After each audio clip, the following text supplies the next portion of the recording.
Mira, el Poder Judicial de Tamaulipas reservó por 5 años las declaraciones de los 12 policías involucrados en el asesinato de 19 migrantes en Camargo. La dependencia alegó que esta decisión busca proteger la investigación del caso publicitaria.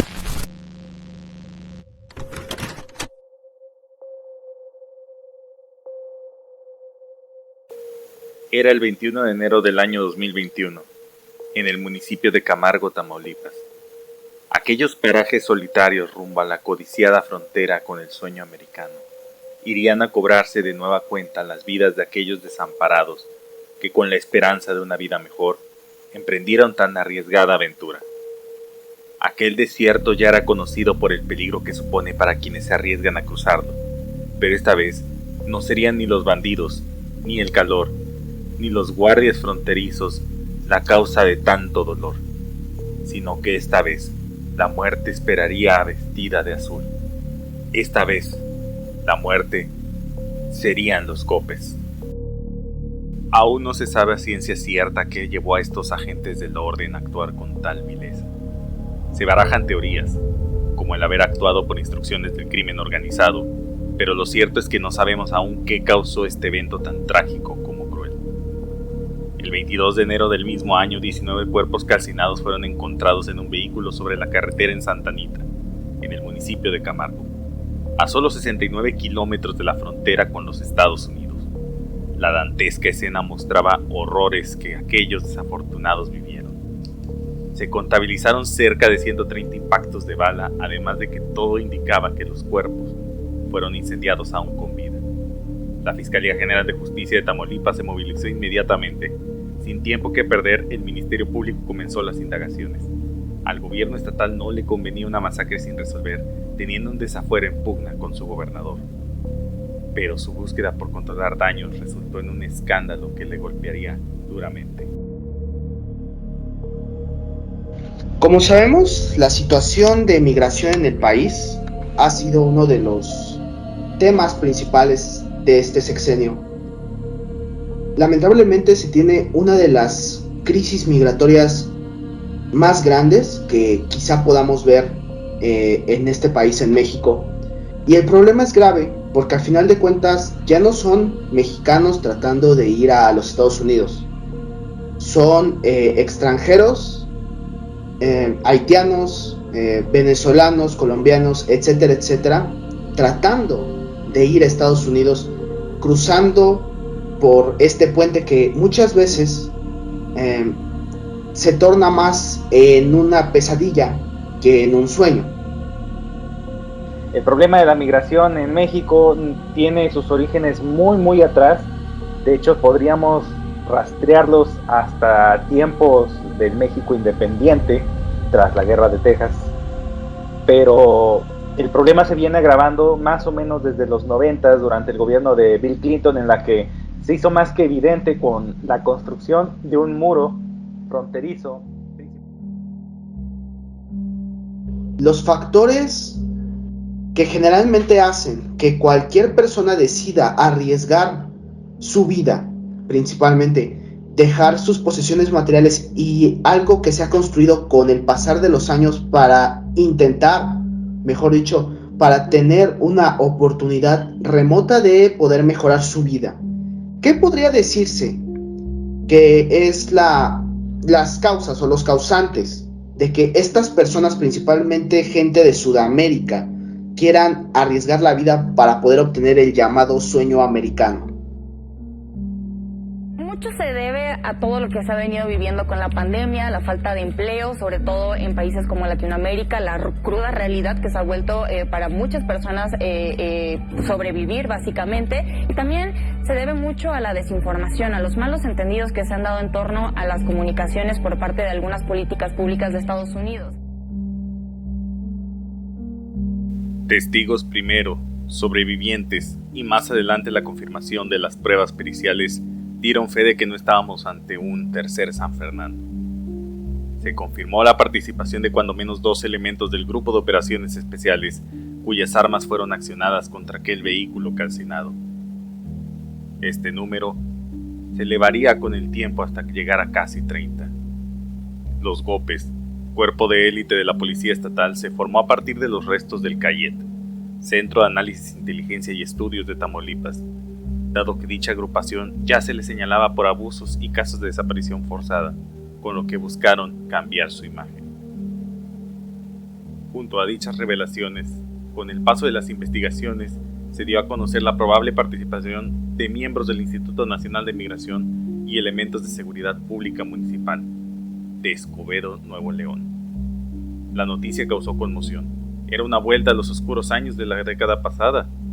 Lo cierto es que en Tamaulipas las matanzas y el crimen a plena luz del día eran amenazas latentes que no se desvanecieron con el supuesto fin de la guerra contra el narcotráfico. Por ende, la Fiscalía General de la República y el gobierno de Guatemala se coordinaron rápidamente con las autoridades tamaulipecas.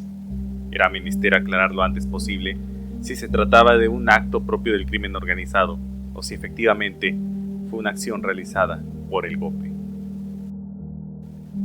Actualmente resulta prácticamente imposible conocer cuáles son los avances exactos en el caso, dado que tanto la carpeta de investigación como el proceso judicial, así como otros procesos de investigación y de sanción administrativas llevadas tanto por el Instituto Nacional de Migración, la Fiscalía General de la República o la Fiscalía General de Justicia del Estado de Tamaulipas, se encuentran reservados, ya sea porque la investigación continúa en proceso o bien porque se decretó dicha reserva a modo de supuestamente proteger la integridad de las investigaciones.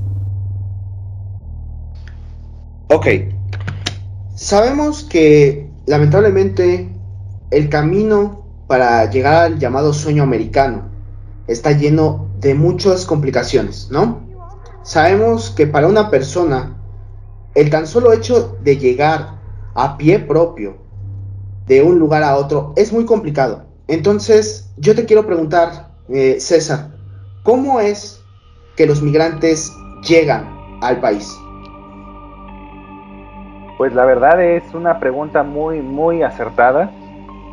Efectivamente es un camino muy largo, muy tortuoso. Anteriormente sabíamos que los migrantes venían en este famoso tren La Bestia. Todos dábamos por sentado que todos los migrantes llegaban por este medio. Se trepaban arriba de este tren tratando de pasar por cualquier clase de control fronterizo que hubiera. Y afortunadamente veían algo de calor humano, de dignidad humana en aquellas personas que los ayudaban con alimentos, con agua, por su paso por Chiapas y los estados del sur. No obstante, esta pequeña cara que veíamos de esto ocultaba un negocio turbio y una serie de golpes a los derechos humanos, por decirles de alguna forma, que sufrían estos migrantes. Desde la corrupción de las autoridades migratorias y fronterizas, así como lamentablemente la mano siempre inmiscuida del crimen organizado.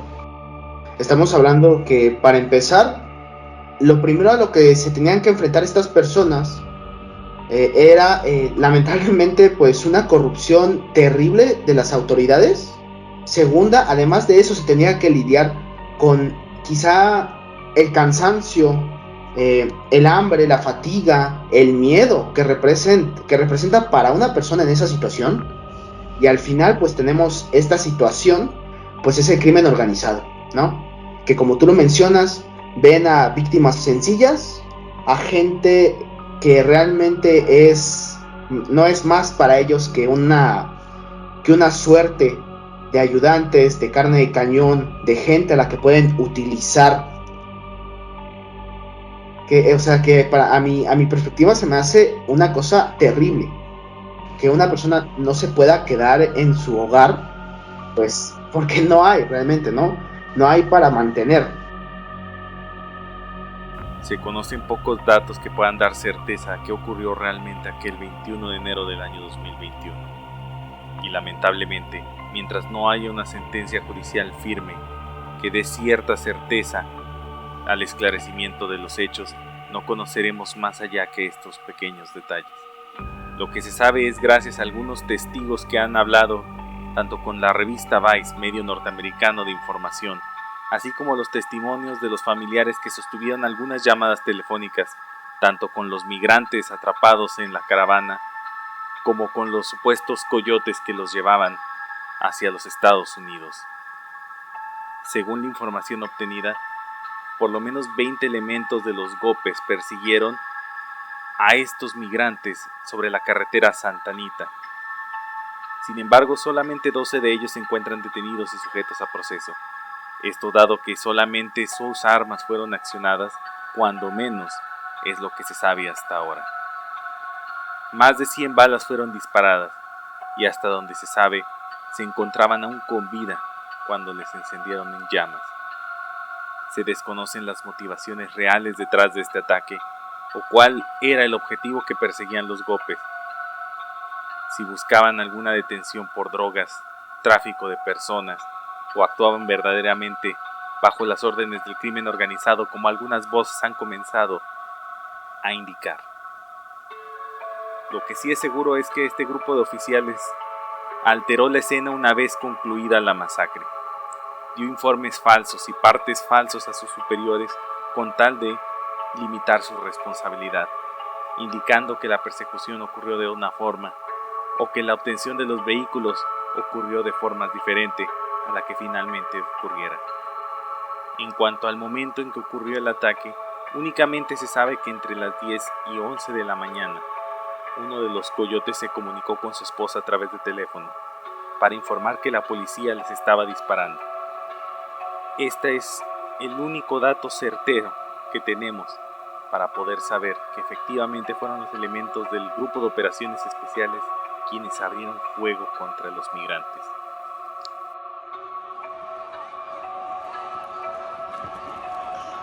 Sabemos que esta situación se está desbordando. Lamentablemente vemos el ejemplo en las noticias, donde recientemente prácticamente vimos cómo es que cientos, si no es que hasta miles de migrantes, muchos, la gran mayoría de Haití, prácticamente descansaban abajo de un puente que estaba pues prácticamente en la parte de Estados Unidos.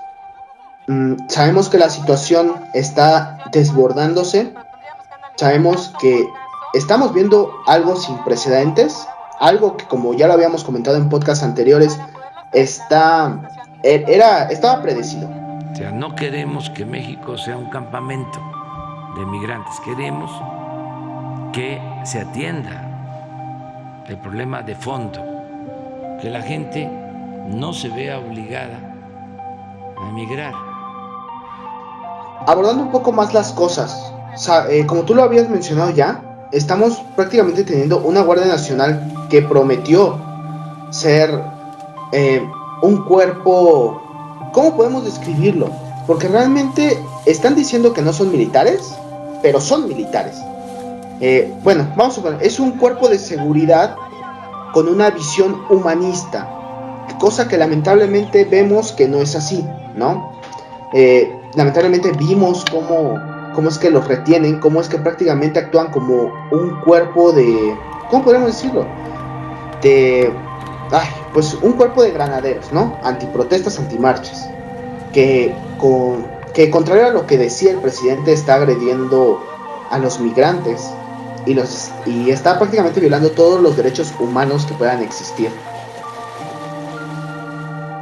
Al día de hoy, 12 elementos del Grupo de Operaciones Especiales se encuentran detenidos y sujetos a proceso. Esto debido a que fueron ligados gracias a los casquillos percutidos de sus armas. No obstante, del resto de compañeros de esta agrupación que participaron supuestamente en la matanza, no se sabe cuál sea el destino que vayan a enfrentar, debido a que no se tienen pruebas suficientes o al menos al público no ha sido compartida información que permita dilucidar si tuvieron una participación real y activa en la masacre, o si tan solamente son una pieza más de este rompecabezas.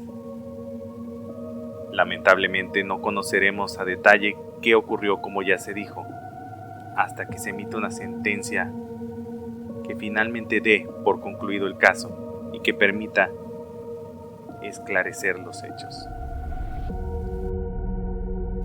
Tamaulipas, una entidad ya conocida por ser extremadamente peligrosa para los migrantes, con 2 horribles masacres a su haber, San Fernando en 2010 y nuevamente en 2011.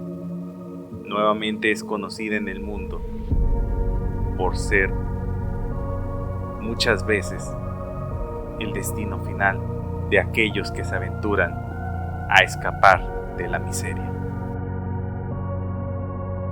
A modo de conclusión por mi parte, sé que esto pues, realmente es una situación muy grave. Lamentablemente ya vimos en este especial, en este primer episodio, lo que la ineficiencia, junto con la estrategia de seguridad tan pobre y tan anoréxica por parte de un gobierno que tiene más fuerza con las personas débiles y que lamentablemente atraviesan una situación y se ven obligados a salir de sus países para poder tener una vida mejor, que con las personas que prácticamente están viendo en ellos una oportunidad de hacer negocio, de traficar y de usarlos como mano esclava. Lamentablemente vemos a un gobierno al que le está importando prácticamente cómo se ve enfrente de todo el mundo, de la luz pública, a cómo a los resultados que prácticamente da. No se está exigiendo que de alguna forma ayuden a estas personas a cruzar. Se les está pidiendo que apoyen a estas personas con lo que se pueda en este país, ¿no? Siempre hemos sido, como tú lo has mencionado en otros episodios, México siempre ha sido el país interventor o el país intermediario entre los conflictos, ¿no? Y ahora tenemos la oportunidad de ofrecer una estrategia que, como tú me mencionas, sin la ayuda de todas las potencias y en general de todo el globo, el mundo, pues no va a funcionar.